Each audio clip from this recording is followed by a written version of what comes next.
الحمد لله رب العالمين، الصلاة والسلام على أشرف الأنبياء والمرسلين سيدنا ونبينا وحبيبنا وشفيعنا ومولانا محمد وعلى آله وصحبه أجمعين. أعوذ بالله من الشيطان الرجيم.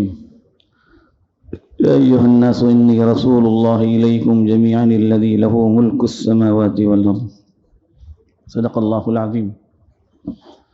بزرگوں اور بھائیوں، رسول اللہ صلی اللہ علیہ وآلہ وسلم کی ذات اطہر کے تعلق سے جس قدر سنا جائے اور جس قدر پڑھا جائے کم ہے، اس لیے کہ اللہ تعالیٰ نے نبی کریم صلی اللہ علیہ وسلم کو جن خصوصیتوں سے اور جن کمالات سے نوازا تھا، اللہ نے وہ خصوصیتیں، وہ کمالات، وہ اوصاف اپنے کسی نبی کو نہیں عطا کیے. اللہ نے اپنے حبیب صلی اللہ علیہ وسلم کو تمام دوسرے انبیاء و مرسلین پر دنیا کے اندر اور آخرت میں بھی فضیلت و فوقیت عطا کی. نہ صرف آپ کی ذات کو بلکہ آپ کے ذریعے آپ کی امت کو بھی دنیا کے اندر بھی اور آخرت میں بھی بڑی فضیلت و بڑی فوقیت عطا کی، جس پر اللہ کی کتاب بھی شاہد ہے اور اللہ کے نبی کے احادیث مبارکہ بھی شاہد ہیں. اس کے ذریعے اللہ تعالیٰ در حقیقت اپنے نبی کے مقام و مرتبے کو لوگوں کے دلوں کے اندر بیان کرنا چاہتا ہے. اس لیے نبی کریم صلی اللہ علیہ وسلم کے تعلق سے جب یہ باتیں سنی جائیں گی، آپ کی محبت دل کے اندر پیدا ہوگی، اپنوں کے اندر بھی غیروں کے اندر بھی. لوگ آپ کی شخصیت اور آپ کی ذات اطہر کے تعلق سے سمجھنے کی، جاننے کی، پڑھنے کی کوشش کریں گے. جس مقام و مرتبے پر اللہ تعالیٰ نے آپ کو فائز فرمایا تھا، اس مقام و مرتبے کو 2-4 منٹوں کے اندر نہ بیان کیا جا سکتا ہے، صرف اشاروں کے اندر بات ہو سکتی ہے. اللہ نے بڑی خصوصیتیں آپ کو عطا کی، جو خصوصیتیں آپ کے علاوہ دوسرے انبیاء و مرسلین کو نہیں عطا کی گئی. آپ کی ذات کو دنیا کے اعتبار سے بھی بڑی خصوصیتوں سے نوازا گیا. چنانچہ جن خصائص میں آپ کو دوسرے انبیاء سے جدا اور بلند رکھا گیا، اس میں سے پہلی چیز وہ ہے کہ اللہ تعالیٰ نے جو معجزہ آپ کو عطا فرمایا تھا وہ زندہ جاوید معجزہ ہے، وہ ہمیشہ رہنے والا معجزہ ہے. دوسرے انبیاء کے جو معجزات تھے وہ ان کی ذات کے ساتھ ختم ہو گئے، وہ باقی نہیں رہے دنیا کے اندر. لیکن اللہ نے اپنے حبیب صلی اللہ علیہ وسلم کو یہ معجزہ جو دیا تھا، یہ معجزہ ہمیشہ رہنے والا معجزہ ہے. وہ اللہ کی کتاب جو آپ پر نازل کی گئی، ایک ایسی قوم پر جس قوم کو اپنی زبان دانی پر بڑا ناز تھا، جن کو اپنی عربی زبان کے تعلق سے بڑا فخر تھا. ایسے معاشرے کے اندر اللہ کے نبی صلی اللہ علیہ وسلم پر قرآن پاک جیسی اعلیٰ ترین اور اللہ کا کلام نازل ہوا، جس کو اللہ نے قیامت تک کے لیے ایک معجزہ بنایا، اور اس کے حروف، اس کے کلمات، اس کے معانی سب کی حفاظت اللہ تعالیٰ نے اپنے ذمے لے لی. نہ اس کے حروف کے اندر کوئی تبدیلی ہو سکتی ہے، نہ معانی کے اندر اگر کوئی تبدیلی کرنا چاہے، معانی کے اندر بھی اگر تبدیلی کی جائے گی تو اللہ کے نبی نے خبر دی ہے ایک قوم ہمیشہ ایسی رہے گی، ينفون عنہ تحریف الغالین وانتحال المبتلین، کہ غلو کرنے والے اور باطل تعویلات کرنے والوں کی باطل تعویلات سے اللہ تعالیٰ مجھ پر نازل کیے ہوئے دین کی اور اس قرآن پاک کی اللہ تعالیٰ حفاظت کرے گا. تو ایک ایسا زندہ جاوید معجزہ اللہ تعالیٰ نے آپ کو عطا فرمایا دنیا کے اندر، جو قیامت تک آنے والے لوگوں کے سامنے ایک ایسا نمونہ ہے جس کو پڑھ کر کے ہر کوئی اللہ کے نبی کی زندگی کو جان سکتا ہے. دوسری بات جو اللہ نے دنیا کے اندر آپ کو خصوصیت سے نوازا، قرآن پاک اس کا شاہد ہے، یا ایھا الناس انی رسول اللہ الیکم جمیعا، اے لوگوں میں تم سب لوگوں کی طرف رسول بنا کر بھیجا گیا. اللہ کے نبی نے بھی اس کو بیان فرمایا، بعثت الی الناس کافہ. پرانے انبیاء جتنے بھی آئے وہ اپنے اپنی قوموں کی نبی تھے، کوئی کسی علاقے کا نبی تھا، کوئی کسی وقت کے ساتھ نبی تھا، کسی کو ذرا لمبا زمانہ دیا گیا، ان کی امت کو ہو سکتا ہے، لیکن اللہ کے نبی کو جو نبوت اور رسالت عطا کی گئی وہ تمام انسانوں اور تمام جنات کی طرف آپ کو نبی بنا کر اللہ تعالیٰ نے بھیجا۔ یہ اللہ کے نبی کا جو ہے سب سے بڑا امتیاز ہے۔ آپ کی نبوت کو اللہ تعالیٰ نے آپ کو خاتم النبیین بنا کر کے آپ کو فضیلت و فوقیت عطا کی کہ پھر آپ کے بعد کوئی نبوت کا دعویٰ کرنے والا پیدا ہوگا تو وہ جھوٹا ہوگا، کذاب ہوگا۔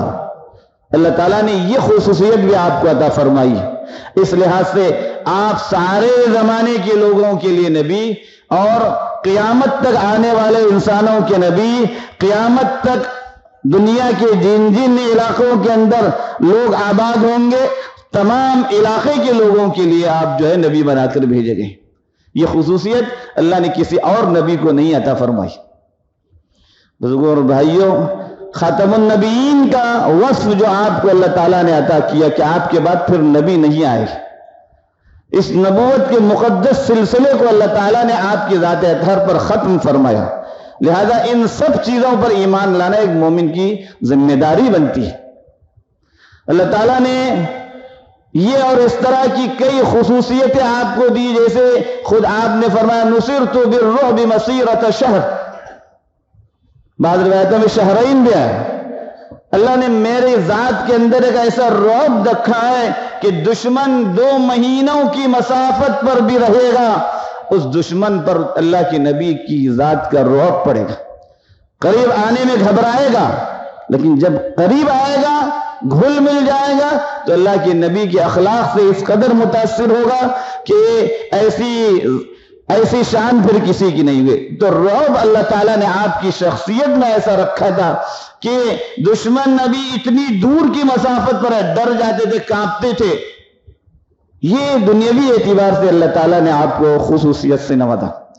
آخرت کے اعتبار سے جب ہم دیکھتے ہیں، اللہ تعالیٰ نے دنیا میں آپ کو سید الانبیاء بنایا، آخرت کے اندر بھی آپ کو جو ہے سید الانبیاء والمرسلین بنایا۔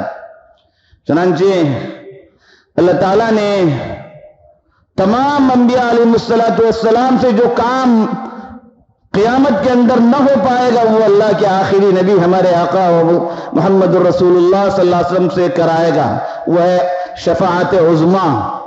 تمام انبیاء علیہ السلام شفاعت سے انکار کر رہے ہوں گے، سفارش سے انکار کر رہے ہوں گے، آدم علیہ السلام سے لے کر ابراہیم، موسیٰ، عیسیٰ، بڑے بڑے انبیاء علیہ السلام سے انکار کر رہے ہوں گے۔ قیامت کے دن کے ہولناک منظر سے کوئی جو ہے ہر کوئی پریشان رہے گا، کوئی جو ہے اللہ کے سامنے عاجزی کر نہیں پائے گا۔ آخر میں آئیں گے لوگ ہمارے نبی محمد الرسول اللہ صلی اللہ علیہ وسلم کے پاس، تو آپ جو ہے اللہ کے سامنے سجدہ ریز ہوں گے، اللہ کی حمد و ثنا بیان کریں گے، پھر اللہ تعالیٰ آپ سے کہے گا یا محمد ارفع رأسک وسل تعطى، اپنے سر کو اٹھائیے، جو مانگنا ہے مانگیے۔ پھر آپ جو ہے سفارش کریں گے، پورے لوگوں کی سفارش، نہ صرف اپنی امت کی بلکہ پورے لوگوں کی سفارش، اولین و آخرین سب کی سفارش کریں گے، ان کے سلسلے میں حساب کتاب کا معاملہ کر لیا جائے۔ اللہ تعالیٰ نے آپ کو جس حوض کوثر سے آخرت میں نوازا ہے، اس حوض کوثر کے تعلق کے اللہ کے نبی صلی اللہ علیہ وسلم کے متعلق اللہ کے نبی صلی اللہ علیہ وسلم نے کئی ایک احادیث میں اس کی تفصیلات ہمیں جو ہے بیان فرمائی۔ میرا حوض تمام انبیاء کے حوض سے بڑھ کر ہوگا، میرے حوض پر پانی پینے کے لیے آنے والے لوگ تمام انبیاء کے حوض پر آنے والوں سے زیادہ ہوں گے۔ میرے حوض کے آپ خورے کٹورے جو ہوں گے پانی پینے کے اتنی بڑی تعداد میں ہوں گے کہ عدد نجوم السماء، جیسے آسمان کے ستارے۔ بزرگوں اور بھائیوں، رسول اللہ صلی اللہ علیہ وسلم کو اللہ تعالیٰ نے اس خصوصیت سے نوازا، آپ کو وسیلہ جیسے مقام پر اللہ تعالیٰ نے آپ کو جو ہے فائز فرمایا، جو ایک ایسا مقام ہے جو سوائے اللہ کے نبی کے اور کسی نبی کو حاصل نہیں ہوگا۔ وہ اس کے تعلق سے علماء نے مختلف باتیں لکھی ہے۔ ایک تو وہی جو ابھی بیان کی گئی کہ کسی نبی سے جو کام نہیں ہو پائے گا، اللہ تعالیٰ وہ جو ہے وہ کام ہمارے نبی سے کروائے گا۔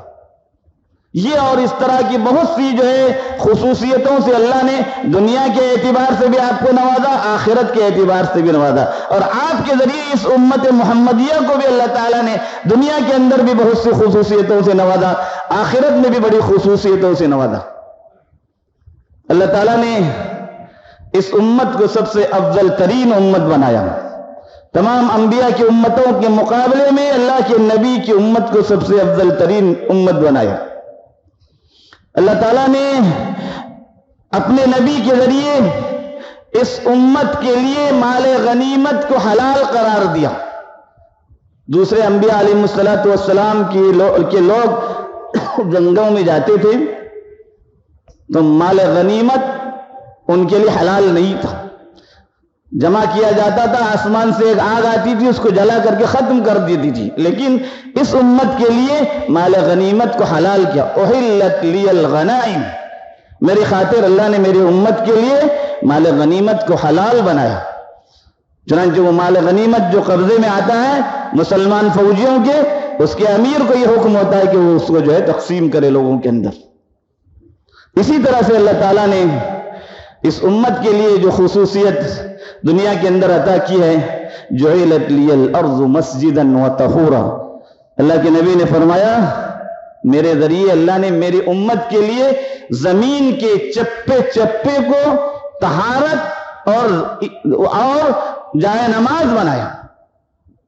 آدمی طہارت حاصل کرنا چاہے زمین کے جس حصے سے چاہے وہ طہارت حاصل کر سکتا ہے، جہاں کی مٹی ملے گا پاک مٹی ہوگی اس سے وہ طہارت حاصل کر سکتا ہے، اگر اس کو پانی نہیں ملا ہے یا پانی کے استعمال سے وہ معذور ہو۔ یہ خصوصیت کسی دوسری امت کو نہیں دی گئی۔ اسی طرح سے اس امت کو اللہ کے نبی کی وجہ سے یہ خصوصیت عطا فرمائی گئی، زمین کے جس کونے میں جس حصے میں چاہے وہ نماز پڑھ سکتا ہے، اللہ کی عبادت کر سکتا ہے۔ دوسرے لوگوں کے لیے، دوسرے قوموں کے لیے مخصوص جگہ پر جا کر نماز پڑھنا ضروری تھا، لیکن اللہ نے اپنے نبی کی امت کے لیے اپنے نبی کی وجہ سے یہ خصوصیت عطا فرمائی کہ زمین کے جس حصے پہ کھڑے ہو کر آدمی نماز پڑھنا چاہے وہ نماز پڑھ سکتا ہے۔ جعلت لی الارض مسجدا وطہورا، یہ اور اس طرح کی بہت سی خصوصیتیں دنیا کے اعتبار سے اس امت کو عطا کی گئی۔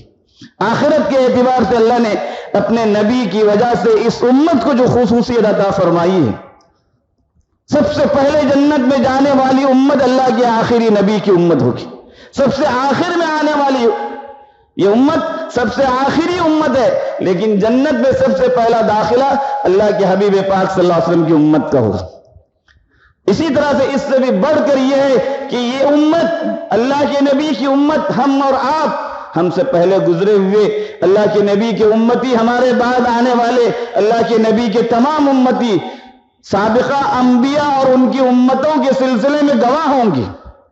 اللہ کے نبی نے ہمیں یہ خبر دی کہ انبیاء آئے تھے دنیا کے اندر، اور ان انبیاء نے اپنے لوگوں کو جو ہے اپنی قوموں کو دعوتیں دی، جس کا ذکر قرآن پاک میں بھی آیا اور جس کا ذکر بہت سے احادیث میں بھی آیا۔ چنانچہ اس بنیاد پر یہ امت گواہ بنے گی۔ اس امت کو اللہ تعالیٰ نے دوسری امتوں پر گواہ بنایا۔ بزرگوں اور بھائیوں، امت کے لیے، نبی کے لیے، دنیا کے اعتبار سے اور آخرت کے اعتبار سے اللہ تعالیٰ نے بڑی خصوصیتوں سے اور بڑے اوصاف سے نوازا ہے۔ اپنے نبی کی شان کو اور اپنے نبی کے مقام کو جاننے کی ضرورت ہے۔ اپنے اور اپنے بچوں کے دلوں کے اندر اپنے نبی کی عظمت و مقام کو بٹھانے کی ضرورت ہے، تاکہ اللہ کے نبی کی محبت دل میں آئے اور اللہ کے نبی کی اتباع کا جذبہ پیدا ہو۔ اللہ سے دعا ہے کہ اللہ تعالیٰ ہمیں ان باتوں کی صحیح سمجھ عطا فرمائے، ایمان پر سلامتی کے ساتھ اپنے وقت پر ہم سبوں کو ایمان پر خاتمہ نصیب فرمائے۔ آمین۔ وآخر دعوانا الحمدللہ رب العالمین۔